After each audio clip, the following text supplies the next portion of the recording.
From the series, The Blood of Brothers, Power and Fratricide in the Ottoman Empire. 1. The Law of Blood. They were born not as brothers, but as enemies waiting for the throne. Within the velvet-draped corridors of the Topkapi Palace, lullabies turned into whispers of fear. The cradle rocked beside a dagger, and the gentle murmur of a wet nurse was often the last sound a prince would ever hear. For in the empire of the Ottomans, where the sword was law and silence meant survival, the blood that ran through royal veins was not a bond, it was a threat. The story begins long before the madness, long before the executions and the secret strangulations in the dead of night. It begins with a question every empire faces. How do you keep power from tearing itself apart? For the Ottomans, the answer was simple and brutal. You kill your brothers. Mehmed II, the conqueror, the man who stormed Constantinople and cracked open the gates of empire, did more than expand borders. He wrote a law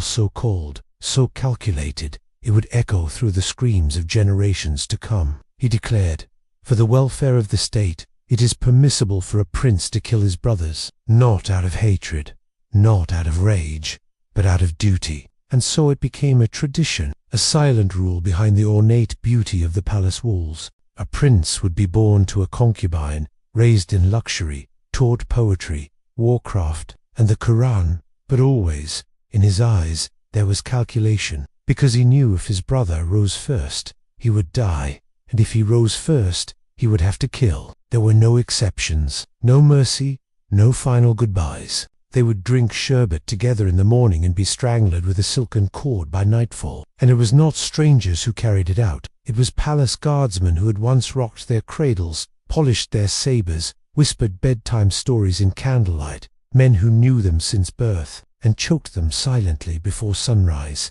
But this wasn't just politics. This was psychology, trauma baked into generations of rulers. It shaped sultans into cold tacticians, or shattered them into madness. And it began here with a young Mehmed, his empire still fresh, his sword still dripping with the blood of Byzantium, turning inward to face his own kin. He did not blink when he ordered the execution of his infant half-brother. The child could barely crawl, but even a crying baby was a future rival. The order was swift. The baby was wrapped in silk and taken away. It was not called murder, it was called survival. And so the chain began. But behind this law was something darker, something no official record could capture. The mothers, each prince was born to a different woman of the harem. These weren't mere concubines. Many of them were ambitious, intelligent, political actors. They were the power behind the curtain. And when their son's life depended on who sat on the throne, they would manipulate, seduce, poison, and bribe their way through the labyrinth of palace politics. To save their sons, they had to become monsters. Some whispered into the ears of janissaries. Others seduced aging viziers. Some would even betray their lovers if it meant one more day of safety for the boy they bore. It wasn't just it was a civil war fought in silence, between silks and shadows. And in the middle of it all stood the heir who could never sleep too long, never trust too much, never love too deeply. Because anyone, even his own brother, especially his own brother, could become his executioner.